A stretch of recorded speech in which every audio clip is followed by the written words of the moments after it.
Good morning, everybody, and welcome to what we think is going to be a really interesting session today, discussing the operational changes caused by the environment that we are all in.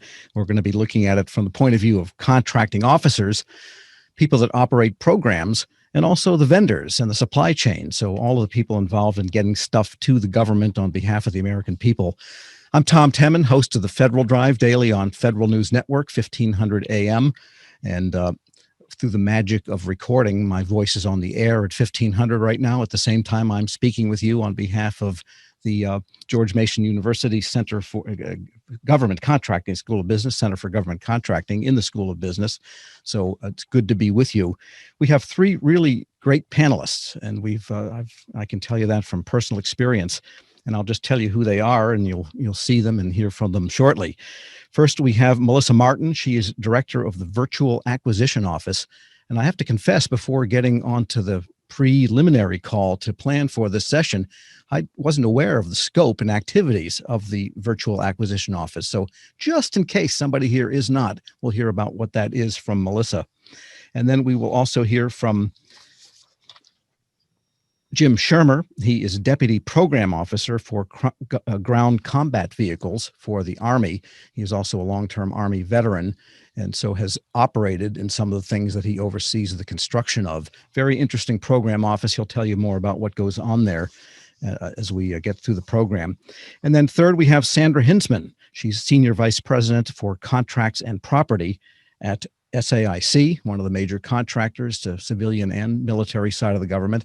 And so she'll be giving the vendor kind of approach and what they're doing differently and what they've learned, some of the lessons learned. And I want to say we're not just going to simply admire the problem of the pandemic and how it's affected government. We've all expended lots of air hours and tons of ink on that topic. But we're going to try to give you some advice you can use, some lessons learned, some things people can do and keep on improving processes, because it looks like we might be in this situation for a while. Also, if you use the chat function and get a question to us, we'll be sure to make sure that question gets asked to the panel.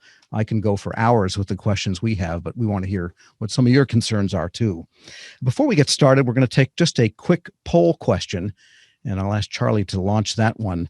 And first of all, this is easy. Just, if you would, click off who you are, whether you're from government, whether you're from a company, whether you're from academia or a not-for-profit organization.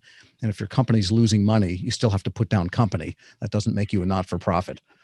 So we'll give people just a couple of minutes to answer that one. I'll answer it myself.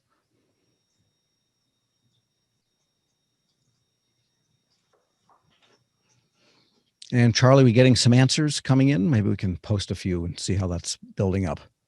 Just so we'll know who's with us today. There we go. All right. So we have a good balance here. I see the companies are being honest. Nobody's listing themselves as not-for-profit. So we have a preponderance of government listeners. Excellent. Good. We welcome everyone here today. And let's get into the first question. And I'm going to direct this. Well, first of all, why don't we go through the panel first before we get to some of the specific questions? And I just want to ask from a, psychic standpoint or experiential standpoint, and we'll start with you, Jim. Did you ever imagine having to work in this type of environment, this remoteness and this strangeness, especially, someone who has seen the battle side of the Army? No, not really. We did have a flood in Detroit a few years back that actually closed the arsenal. So we were all working remotely for about a week or so, but I never anticipated this being widespread, not just our workforce, but all of our industry partners and across the country, or that it would last for so long. A week or two, anybody can do that. But when upwards of, 9 months now, I never anticipated it. Sure. Sandy? No, not at all. We've all experienced, as Jim said, natural disasters, the effects of hurricanes or tornadoes on our workplace, but nothing to this extent. And definitely not presumed to ever be quite this long. Sure. And Melissa, the activity that you lead is a high touch type of activity. And now it's a remote touch type of one, like a car wash. Yes, it is. We work with the government very closely with what we do, mostly as an advisor and kind of helping them navigate through all sorts of emergencies. This one's different. It felt different for everybody. It does follow emergency contracting protocol, but still, even that is isolated usually to hurricanes, forest fires, things like that. A pandemic, probably once in a century or two. And so, people really having to stretch their sort of belief that it might be around a bit longer, and that we're not just waiting to go back to the office. We have to actually keep working and keep pushing, even not knowing what tomorrow will bring. Sure. So, Melissa, I'm going to continue with you. Tell us a little bit about the virtual acquisition. I'm sorry, I lost the name of it. The virtual acquisition office that you run, and what it does, and maybe give us just a sense of how you had to pivot and with educational type of activity. Yeah, so virtual acquisition office, virtual's in the name. We've been virtual for about 2 decades. So being virtual wasn't new to us, but it is very new to everybody who surrounds us.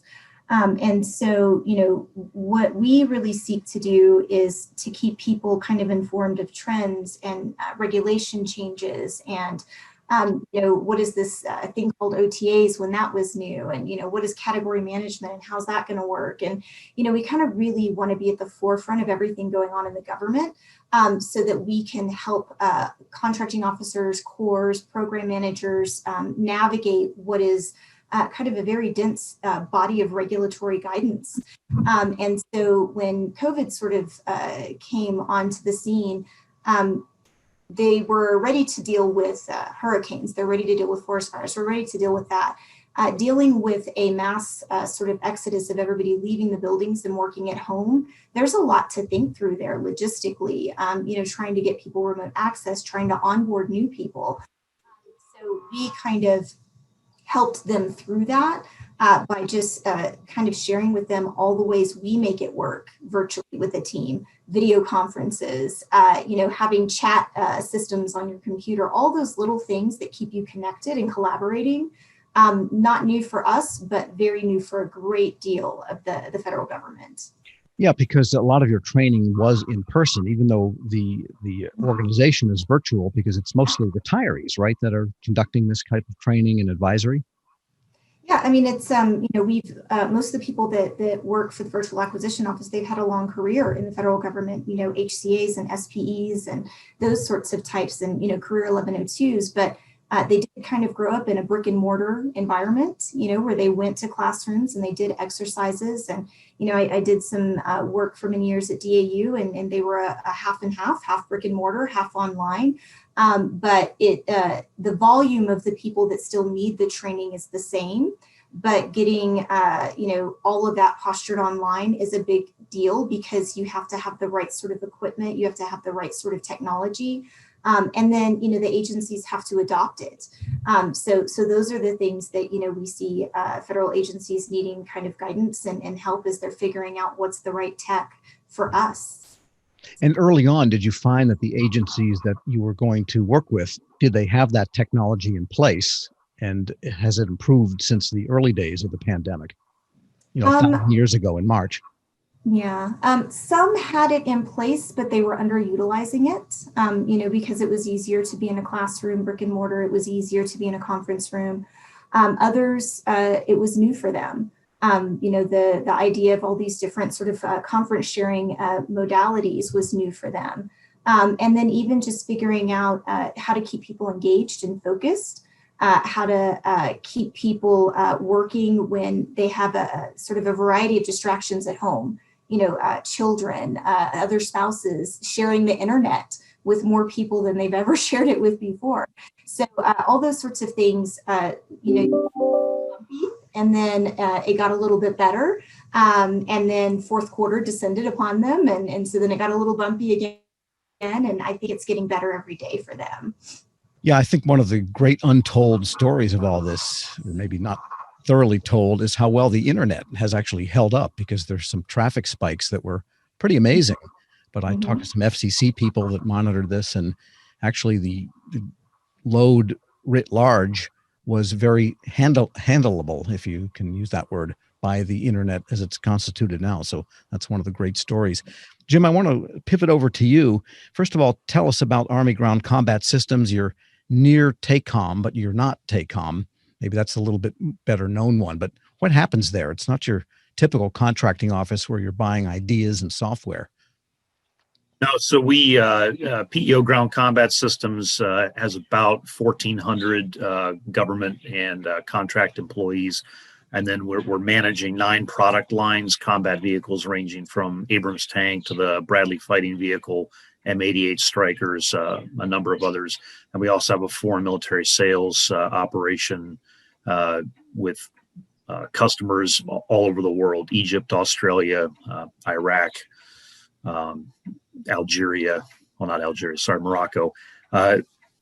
It's a pretty diverse set of things, but essentially what we produce is combat vehicles, so armored, usually tracked, but we do have the wheeled vehicles in the Striker.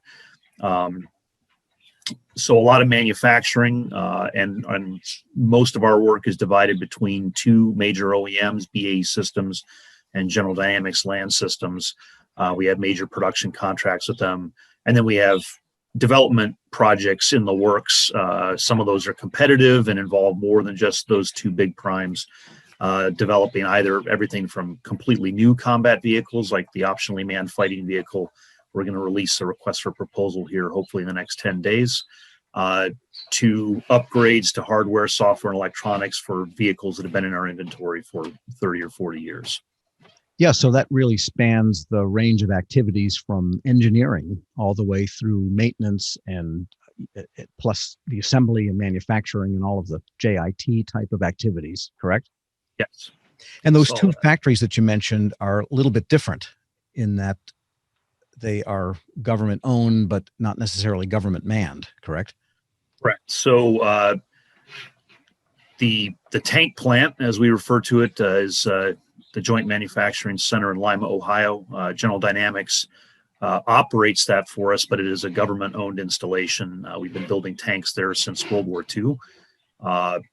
And GD does the bulk of the work, but there is a large government footprint there that maintains the installation. Whereas BAE Systems produces the bulk of their product line, at least on the contracts they perform for us in York, Pennsylvania, which is a contractor-owned and contractor-operated facility. So BAE owns all the tooling as well as the facility itself, whereas at Lima, the government owns not just the facility, but not all, but most of the tooling that's in place there. So 2 different operations. All right, and the tanks and armored vehicles I've seen mostly at the Association of the Army show every year in Washington, they've got a lot of parts in them, and that means there's a lot of suppliers and a pretty long supply chain and a set of subs and subs to the subs and so on. What happened when pandemic hit? How did that affect the flow of parts and the assembly and the on-time delivery of these products? So it's been an enormously challenging environment for industry. The first thing I'd highlight is just it's a lot of extra work. So starting at the leadership levels, companies had to form special task forces to come up with policy for the company. What rules are we going to enforce? Who has to come in? Who doesn't come in? How are we going to clean our facility? How do we enforce social distancing on an assembly line? Are there smart ways to rearrange shifts or increase space between workstations to limit the exposure of our employees? So there's a lot of work, a lot of planning that went into managing it, and they've definitely gotten better over time. The hands-on work is just the hardest. So you can't remotely assemble a vehicle. You got to be in the plant to put it together. And likewise, we also have an instructor force that's out there fielding new equipment to the Army, training soldiers how to operate it. And that is done face-to-face. You can't be 6 feet apart inside a combat vehicle, and it's sometimes difficult to teach an operator how to operate it unless you're inside the armored box with them, pointing out the switches and the knobs and such. So that's been also been challenging. And then when you mentioned the supply chain, GD and BAE, as an example, have between 300 and 500 suppliers If you go all the way down to the sub tiers that are providing parts that have to show up in the bins at the right workstation on time for the vehicle to get built. And they both had a lot of challenges with that. They got through most of it, and so we've had some delays, but they have been less extensive than we feared. But the virus has been uneven. It's been uneven in where it hit. I think now most of the country has a pretty bad case of it, but in the early days, it was splotchy. Certain states had higher rates, certain states seemed unaffected. And then also individual state governments' rules and regulations were very different. And so those two things combined to make the impact of the supply chain unpredictable. We had elements that were completely unaffected, but then we had a lot of cable and wiring harnesses coming out of California. And so if you have a workstation where there's 20 parts to put on and only 15 of them are there, you have a problem. And so those things really impacted both of our suppliers. Yeah, and I want to get back to you later on and talk about some of the ways you react to those situations. But I want to get to Sandra Hinzman for a minute here, Sandy. And as a supplier, in some ways, as a vendor, as a federal contractor, you had multiple problems. One, you had to somehow fulfill the contracting obligations of the company because the government really didn't relent on, nor should they have been expected to relent on the requirements. But on the other hand, people could not get into federal facilities. You had your own remote workforce to deal with. So almost both ends of the barbell became difficult for contractors. Tell us what it was like and how you pivoted. Well, so SAIC as both a prime contractor to the government, as well as having a pretty robust supply chain, definitely feeling it, as you mentioned, with the barbell effect.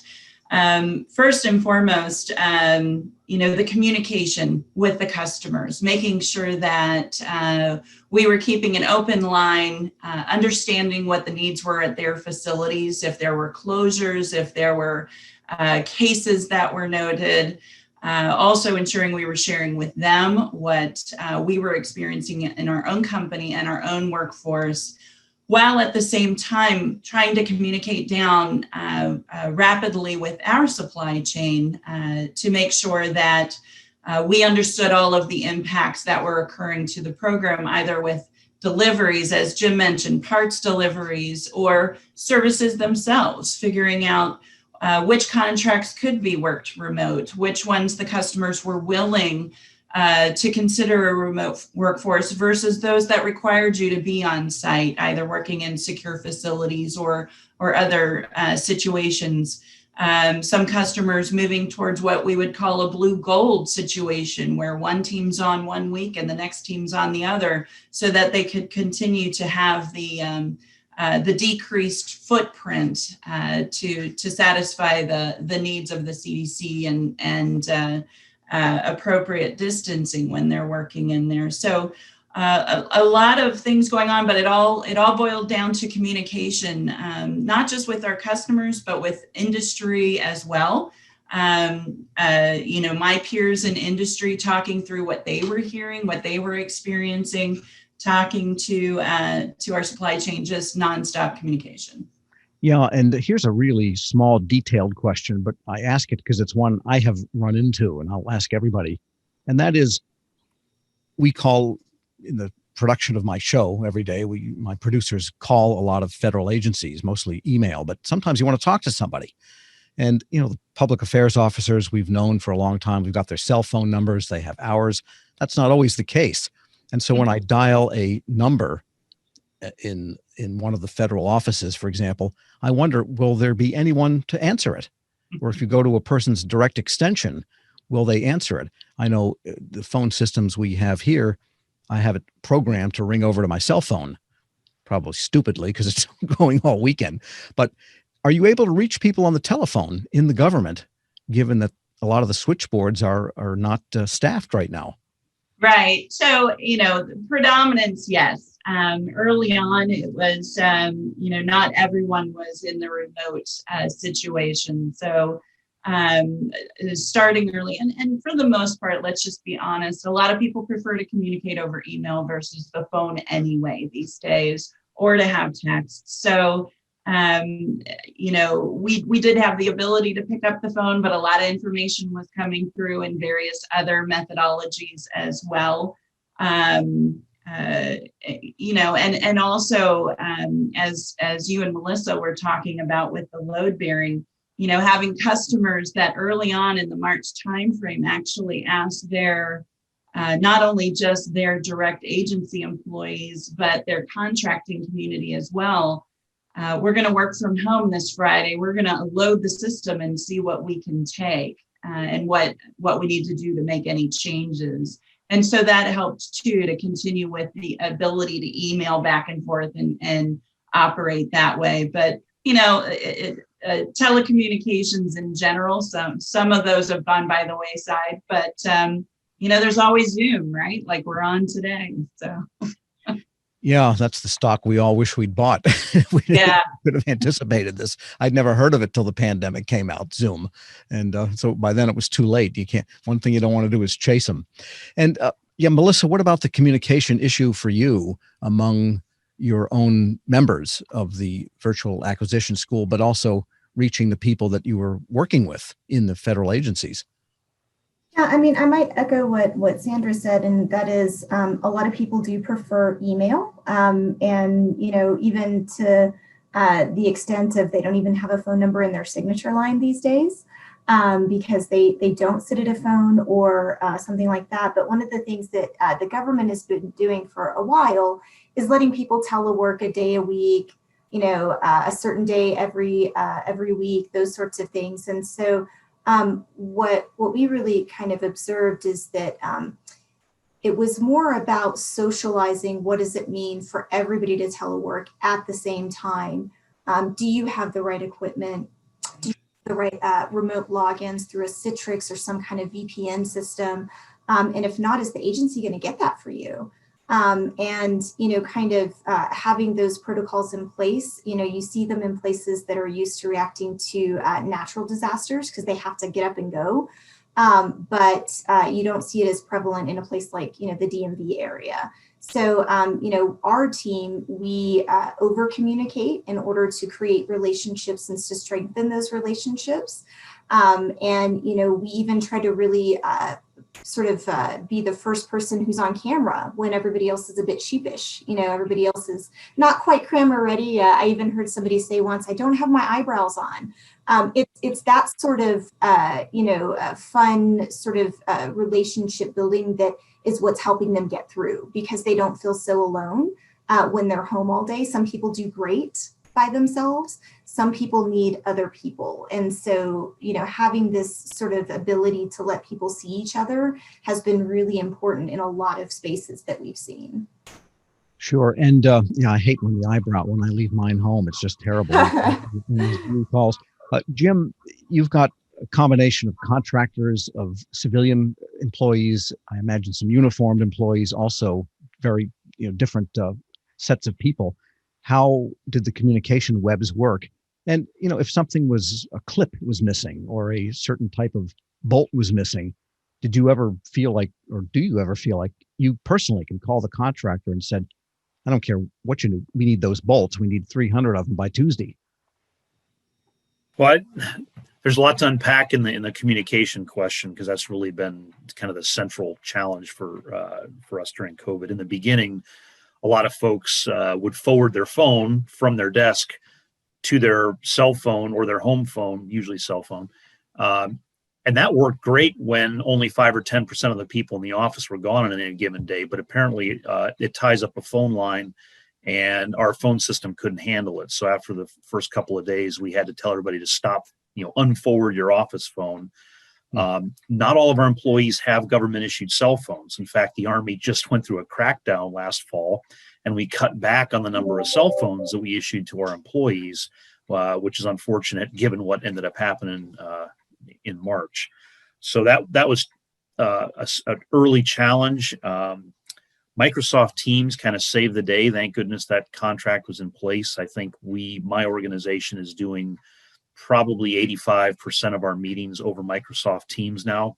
And so everyone who's got a laptop or a government issued tablet or a phone can participate in those meetings. And that's taken the burden off of the phone system. And that's allowed most of our folks to reach one another, even if their office phone number that's in their signature block is not being answered anymore.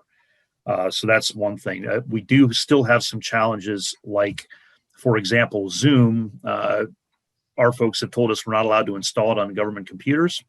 So I'm borrowing my wife's laptop right now to participate in this. Some of our industry partners use WebEx as an example. I'm not allowed to use WebEx on my government computer, so I can't see the slides because I have to call in with a phone and get voice only, or I have to borrow one of my kids' computers and do it that way. So there are still some challenges, and the virtual AUSA this fall was kind of painful, partly because the technology side of it wasn't fully worked out before we participated. But I think the industry partners that we have existing contracts with, we've got pretty deep relationships and strong lines of communication. I think that has worked very, very well. I do worry a little bit about some of the smaller companies with innovative ideas that would normally physically come on the arsenal and come see us a couple times a week for office calls to show us their product and ask for advice on how to get in. I haven't seen them since before the pandemic. I'm sure they're still out there generating ideas and trying to get their foot in the door with the government. But it's really, really hard for them to communicate. And I think that's something that we have not figured out a way to resolve. Yeah, and that's a question I want to explore too. Sandy, anything to add on the communication front? No, I echo everything everyone said. It's the phone, what we talked about with the phones, yeah, nothing more to add. What about Slack or a similar type of internal texting, environment? Have people used those? Yeah, from an industry perspective, internally, absolutely. But as Jim noted, there is that concern when you're dealing with the government customers. So industry to industry, fairly easy to utilize any of those. Zoom.gov, which is expressly able to be used. Not every agency, as Jim noted, is apprised and utilizing those capabilities. So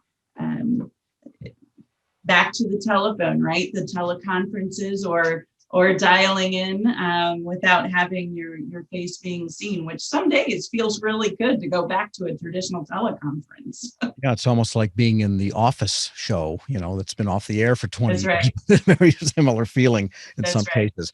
And let me just pause here for a moment. We've got almost 80 people participating or listening in. So a reminder that use that chat box. And is anybody not familiar with Zoom? Right at the bottom, there's a little bubble called chat. You can send a question in and I'll be able to see it. And we can get your questions to the panel. Well, they'll be able to see it too. We can get that question on. So don't be shy. Second, we do have another polling question. And I'll ask Charlie to send that one up. How did COVID affect your contract performance? And I guess I'll expand that question to maybe your mission performance, or let's just say performance, since we do have a preponderance of government people on the panel. So do you want to send that one out now? My mistake there, Tom. I included that second question in with the first poll. So we had 16% say a great deal, 38% say somewhat, okay, 31% very little. Got it. Let's post that one more time just to take a look at it. There we go. Yeah, it's the bottom. Okay. Do we have another poll question to launch? No, I just did one poll. Oh, here's the one. All right. Yeah. Let's take a look at it again. And still nobody from the think tanks, but we do have some academics. They're probably all from GMU or lesser institutions of higher learning than GMU. And how did COVID affect your contract performance? A great deal, somewhat. So I would say that's a pretty good, presuming effect means negative, then that's a pretty good result. If it means positive, I guess we're neutral on there. Okay, thank you. Let's talk about performance for a moment. Especially, Jim, in a manufacturing environment where deliveries and also conformance to specifications of the parts ordered are all parts of performance.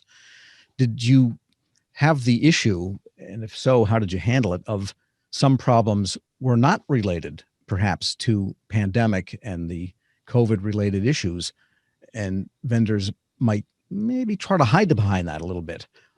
So how did you separate what was really a pandemic problem that you might be able to be more lenient on and just the same old problem they were having before that? And did this happen, and how did you deal with it? It has happened, and we haven't fully dealt with it yet. So from one of our contractors, we've received more than 98 letters notifying us of COVID-related delays. We've had over 130 requests for equitable adjustment that were directly related to COVID. But we're still going through analysis on those, and we've only actually made, I think, 3 contract modifications out of those 130 something requests. That's not that we've denied the 127. It's that we're still in the back and forth of, hey, well, give me more information. What about this? And the contractors are working to generate that information. It is complicated. If you have, making up an example, if you have a workstation that there's 20 parts that have to be there to assemble something, and 5 of them are missing, 3 of them are missing because the sub-tier contractor was shut down for COVID. The other 2 are missing because the contractor failed to order them on time, or they ordered the wrong part. And now, well, COVID or no COVID, that vehicle would not have gotten through that station because you would have been missing 2 parts instead of 5. But and yet COVID did have an impact. So how do you untangle that? And we just haven't resolved that yet.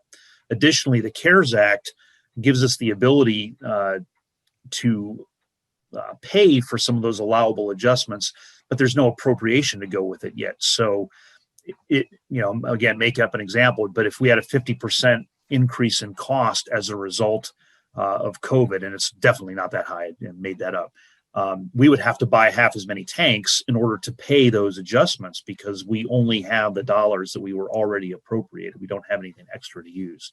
So this process is unfortunately going to unfold over a while. In our case, Ground Combat, our 2 big primes are large, healthy defense contractors whose finances are fairly stable. And so they have not generated all the data that we need to fully analyze, partly because it's not a top priority. They have other contracts that they're trying to process, RFPs are trying to answer, and all those things they need to do to bring revenue in the door that are higher priority than a small adjustment on some contract for an impact that occurred 6 months ago. They'll get to it when they get to it. It wouldn't shock me if 2 or 3 years from now we're still finally closing out the last few items from COVID. Yeah, so dog ate my homework is not going to last forever, if that's what the vendors are trying to hide behind, huh? Well, they certainly, there's an understandable incentive for them to notify you as soon as possible that there's an impact. But to actually measure that impact and fully analyze and decide what's allowable, what's not allowable, what's the dollar figure that goes with it, that's going to take some time and data that they may not have on day one. We're going to have questions, and there's back and forth, and contracting staffs on both the industry and government side are very lean and always have more work to do than they can handle anyway. So there's always a prioritization that goes that's often going to push some of these things, especially the smaller adjustments, pretty low on the pecking order, and it's going to take a while to get through it as a result. And Melissa, is there a body of knowledge related to the FAR or other acquisitions, say outside of the FAR, that deals with this type of situation? Yeah, I mean, he mentioned already the CARES Act. There's a lot of GAOs reporting a lot of funding going to small businesses to help them keep people on the payroll, and to kind of help them with all of these supply chain issues. A lot of the COVID emergency related contracting follows the normal emergency contracting rules. And so really it's just knowing what those rules are, and how to use your government purchase card correctly and those sorts of things. But I kind of do echo what Jim is saying here, is that the supply chain is going to be disrupted for a while, and it's particularly painful for small businesses, especially when small businesses don't have the infrastructure to sustain these long-term delays and these long-term issues that they're seeing. So that's kind of what we're seeing. Sure. Yeah. The world's longest snow day, you might say. And Sandra, now you're speaking on behalf of a traded corporation, as an officer, but how have you been able to deliver? Well, And have you had these types of discussions with federal customers? Oh, absolutely. And starting from day one, we had these discussions with them. Prior to the CARES Act being released, we were, of course, taking a look at what the impact was going to be on particular programs and throughout the supply chain. I'm sure all defense contractors were evaluating that. When the CARES Act was released, as Jim and Melissa mentioned, of course, it didn't come with any appropriations. So then you've got agencies who have been given a directive, but no funding to support that.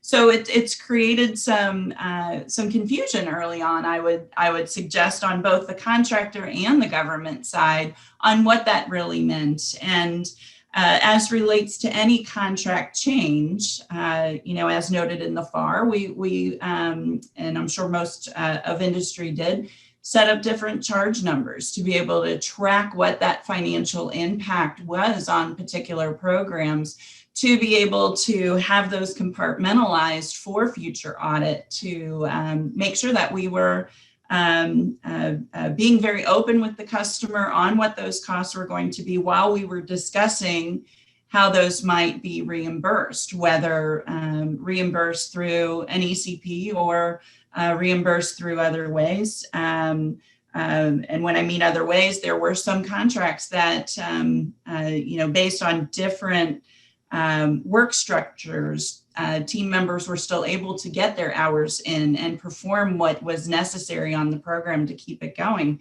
So there were some contracts that, even though we were teleworking, weren't really adversely impacted at all.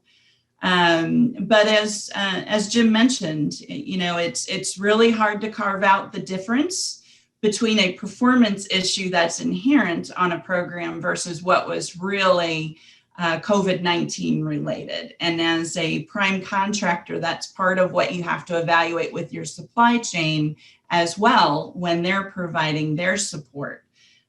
So up and down the chain through government on down, we're all evaluating and making sure that we understood what the impacts truly were. Yeah, would you say in some sense maybe this pandemic and the different processes that it forced have been almost a pressure test for the ability of a company to deliver quality? And on I would absolutely say that. Not in our lifetimes have we seen something of this scale. So we're all, I'm sure I was reaching out to my counterparts in the government as well as industry. How are you reacting? What can we do to help you meet your mission? And here's what we're seeing as the impact. So absolutely a pressure test for this, and probably not, we didn't get it 100% right on everything, but we didn't fail. And I think that's what's important.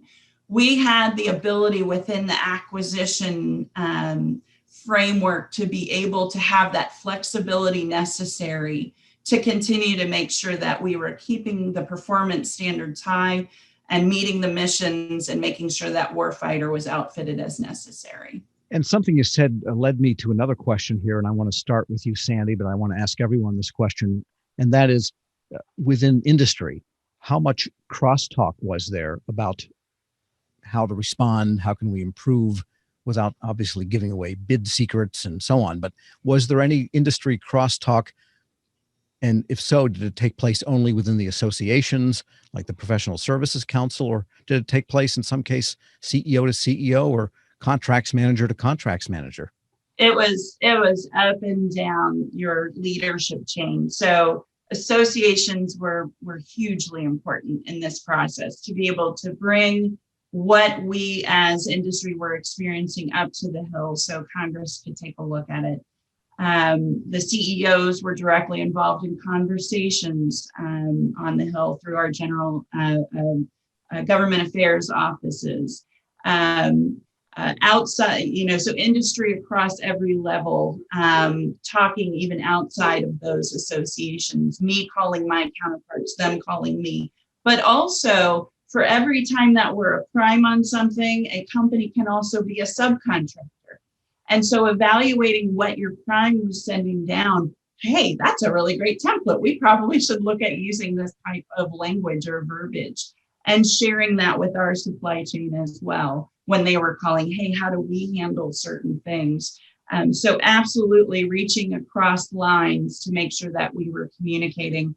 Early on, recall that through some of the state and local regulations, there, in some cases, there was limitations on who was traveling around cities. And so we had to get memos out to employees to have them have something that shows, hey, I'm authorized, I'm deemed a critical function and need to be able to go to my workplace to do this. So that sharing of information, sharing of templates, and then bringing up concerns through the agencies with the associations was really important. Sure. And Melissa, did you get common questions? And there must have been concerns that kind of crossed the whole panoply of agencies that you deal with in the training and updating that you do. Yeah, I think, training was paramount, and it wasn't just kind of your check the box, get your training to keep your warrant or your certifications. It was, soft skills sort of things. How do we communicate with each other? How do we collaborate better? How do we, become more of a tribe and less siloed from each other? Because when you're all remote from each other, it is kind of conducive to siloing yourself off, and you don't want that. And so we saw a lot of that, and there was a lot of, just as Sandy suggested, there was a lot of just industry helping each other out and kind of forgetting your competitors for a little while, because we've never seen anything like this. And so, we had different, industry partners say, can you help us get our posture right? Can you help us, meet the needs of the mission, as Sandy and Jim were saying? And so we did a lot of that, and we did a lot of listening. What does each client's readiness look like? And how does each agency need to take 2 more steps forward? Because every agency was at a different level of readiness. And so we had to kind of help on different levels. And then, as Sandy said, okay, here's sort of the roadmap.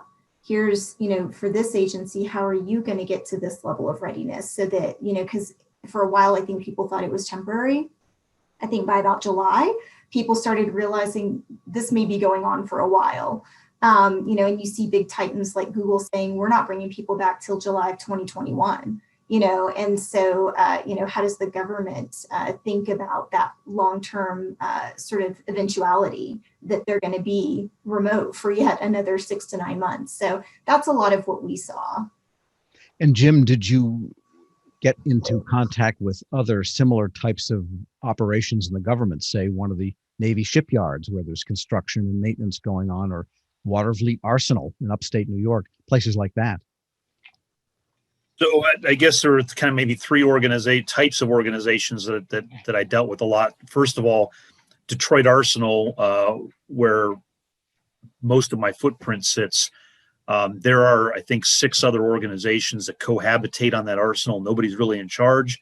And so we have routine meetings where the senior leaders of those organizations get together, because we're trying to be consistent across organizations, especially because the PEO, I'm largely a matrix organization. So the majority of those 1,400 people are actually engineers that belong to the Ground Vehicle Systems Center, or logisticians that belong to TACOM. And I matrix them from those organizations. And so those individuals have kind of 2 lines of authority, one from their home organization and then one through me. And for all those reasons, we wanted to try to be consistent. We had some pretty contentious meetings, especially in the beginning, when there were very different views about how serious this was.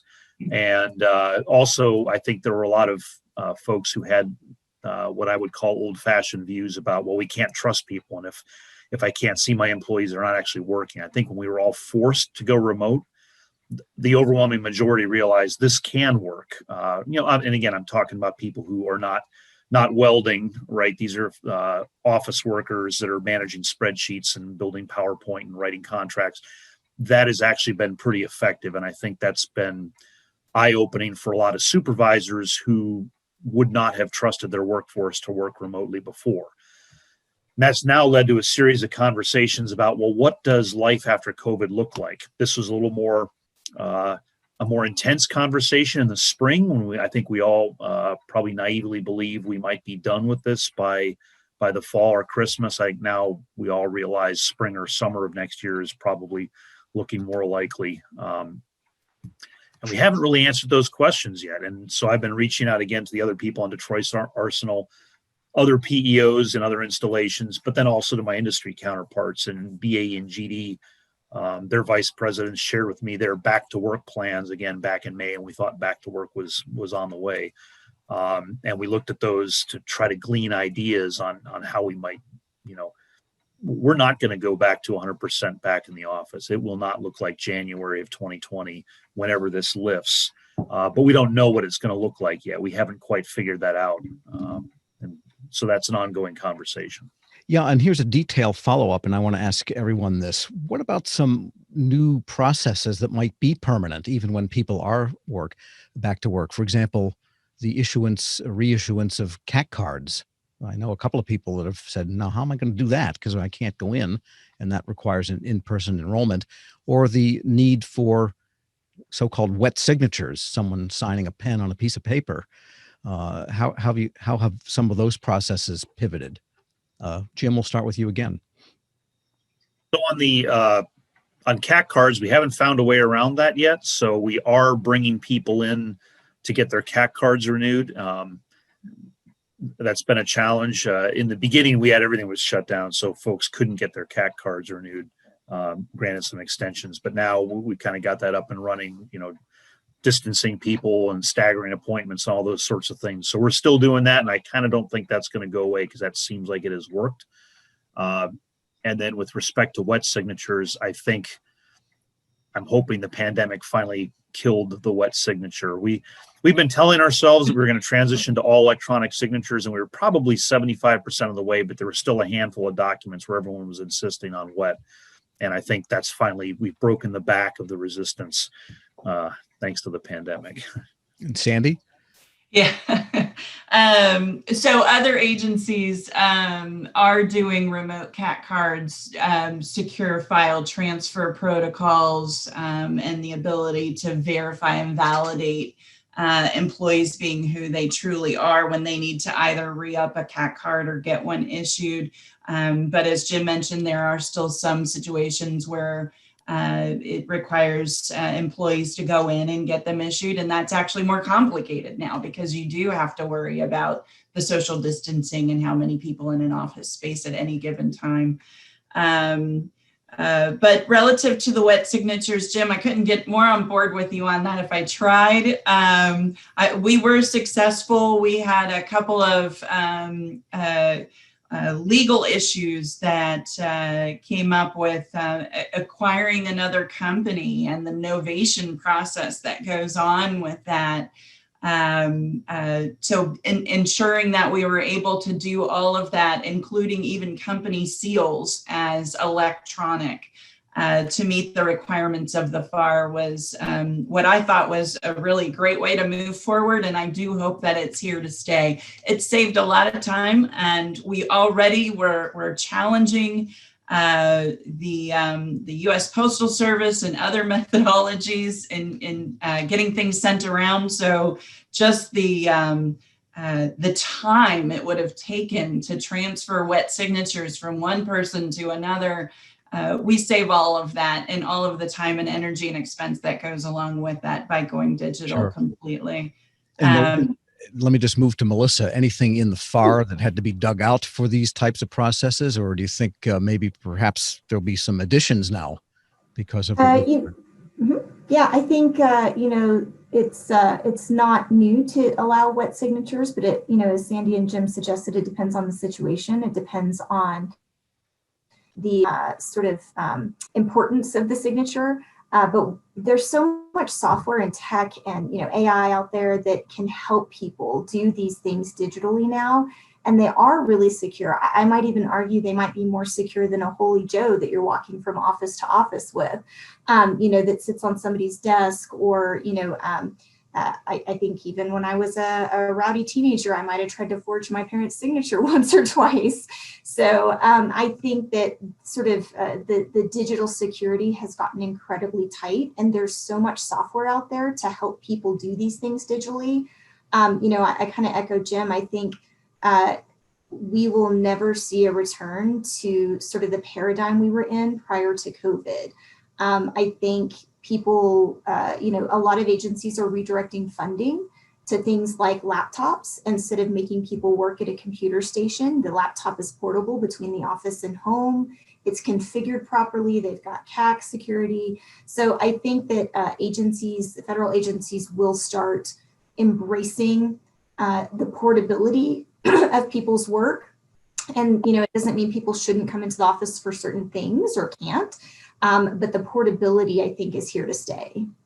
I think what maybe people would find ideal is, let me have my office back, but no traffic, and no crowds on the metro. That would be an ideal world, but I guess those are incompatible goals. We've got about 10 minutes left, and I have a couple of questions. There's one from the audience. So we're going to do kind of a lightning round and ask for brisk answers, but complete ones. And so this question is from Micah Kemp, and I think it's a pretty relevant one. In light of pending vaccine distribution, which I guess the First Lady in Great Britain got a vaccine shot this morning. It's all over the news channels. Have your agencies and organizations begun to develop a return to office strategy? If not, what's critical in the evaluation? So Melissa, we'll start with you.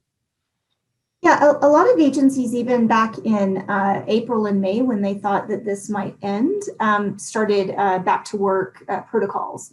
It was, senior leaders and critical people coming in on certain days, there being an hour or two between one crew coming in and another crew leaving, a lot of cleaning and those sorts of things. So they thought through the protocols, but then the necessity to enforce it just never came to bear. Sure. So I think that they may think through it a little bit more before that happens, once the vaccines are viable. But I think that they've been thinking through it for months now, hoping that they could pull the trigger any minute. Okay, Sandy, what is the corporate strategy at SAIC for return? What's the most current thinking? Right. So as noted, this started early on in the process because no one anticipated this would go on nearly this long. So plans that were put in place early on continue to get refined and adjusted. I think we'll see a lot of industry moving towards less brick and mortar as we look at the teleworking, stronger teleworking packages. And I think this is a great asset to the customers as well, because now we can resource contracts from anywhere versus just geolocations. So I think in general, it's going to be good. But we did actually see some agencies who put their back to work plans in action in September and October, and then had to rescind them again with November and the up ramping. So I think we're all in the same boat. Okay, Jim, return plans. Right. So we started a return to work plan, and kind of at one tier you have the essential folks who need to be in the office. Those are already there, and that's in my case mostly people that have to deal with classified, and in some cases that's on an as needed basis. So I'm going in once or twice a week, usually driven by I have a secure meeting I have to attend in person, and if I make the effort to go to the office, I'm going to stay there for the day. So they're already there. Then the next tier would be folks that are essentially volunteers. So there are some people out there who are going crazy at home and really want to get back in the office because they're more effective there, or they're extroverts and they miss that contact. I think our next stages would include those volunteers. Beyond that, it gets a little dicey because we really don't want to compel folks to come back that don't have to be in the office until, number one, it's safe. Number two, we have childcare and school is kind of back to normal. There's a lot of conditions that we're looking for, both in terms of the local cases, are those trends downward for 2 straight weeks. And then just to echo what Sandy was saying about brick and mortar, we are leasing quite a bit of space right now off of Detroit Arsenal because we don't have enough office space in our own footprint. And one of the immediate ideas that we've looked at collectively is where would we have to go with long-term telework to get out of all the lease space so that we could just stay inside the government footprint and cut that cost? And I think 60%, and by that I mean if you have 100 people on your team, I'm going to give you 60 spaces for people to sit. And then you, sub-organization manager, have to figure out which 60 people do I have in on a day. Not saying you have to have 60, but I'm not going to give you extra space. And how do you manage who comes in on what days? There might be some people that are there every day, some people who are always at home, and then a bunch of other folks who are coming and going depending on the flow of meetings and that sort of thing. That part we have not yet worked out, nor have we looked at what does the vaccine mean? Are we going to tell once someone has a vaccine, are we going to allow them to come and go as they please and not be part of this kind of controlled head count that we're using to try to keep the numbers down? We haven't done that yet. As the vaccine gets distributed, I figure we have a few more months to work that problem.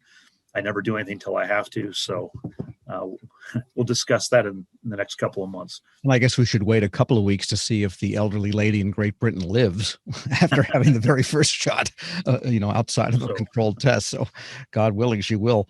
And just one more lightning round question. We've got a few more minutes. Again, quick answers, something not related to the COVID pandemic, but nevertheless a changed environmental issue.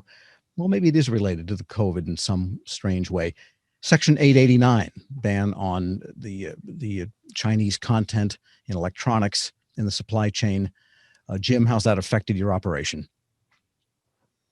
So not a direct impact just yet, because we don't have any contracts with the companies that are on that prohibited list directly. However, we recognize that law prohibits us from buying things that could be way down in the supply chain. And frankly, we don't typically have visibility. So we've just been going through a drill of figuring out how much would it cost us to do supply chain illumination, to look at our contracts and all the subs and all the vendors and where those parts are coming from, to determine if we have any prohibited materials that are some parts from prohibited suppliers that are somehow in our equipment. I think the answer is probably going to be yes.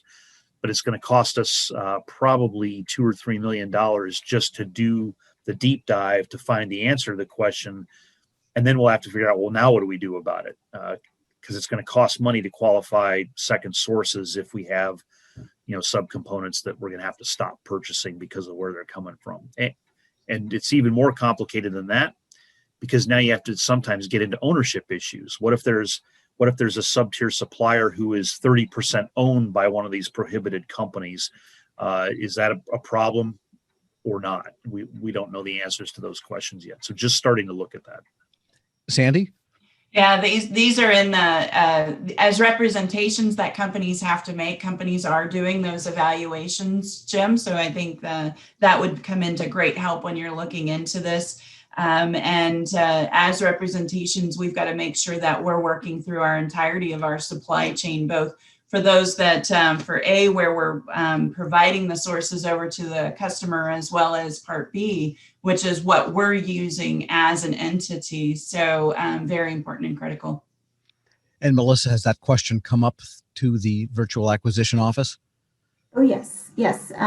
Early on, when 889 wasn't a buzzword, we were already covering, what does this mean? Let's demystify it. What does the government have to do? Ensure what goes in the contracts, because it is complicated. It's not easy to navigate. And so we have to help the government navigate it so that when they're working with their industry partners, both sides of the house are well educated and understand how to stay within the regulation. Okay, we are finishing right on time. So much more we could cover, but we are out of time. So let me thank Jim Schirmer, Sandra Hinzman, and Melissa Martin. And I want to also thank the redoubtable Jerry McGinn, the director of the Government Contracting Center at GMU, for having me on to moderate. It's been really fascinating. And thank you all very much. Real great detail. Thanks, Tom, and thanks to all of you, Jim, Sandy, and Melissa. Great discussion. Just the level of the kind of detail that I think is important for our government and industry partners. They are on the part of this, and thanks very much. And so now we've got a 10-minute break until our next panel at 10:30. where we look at the implications of the remote workforce, which are some of the issues that you discussed as well. And then afterwards, at the end, we're going to have a kind of post-conference scrum where many of these panelists will be there, and we're going to have an open discussion with the audience. We've done that in the last 2 modules, and it's been a lot of fun. So we look forward to folks attending that. And that starts at 11:40. So thanks again, and we'll see you all in just a little while.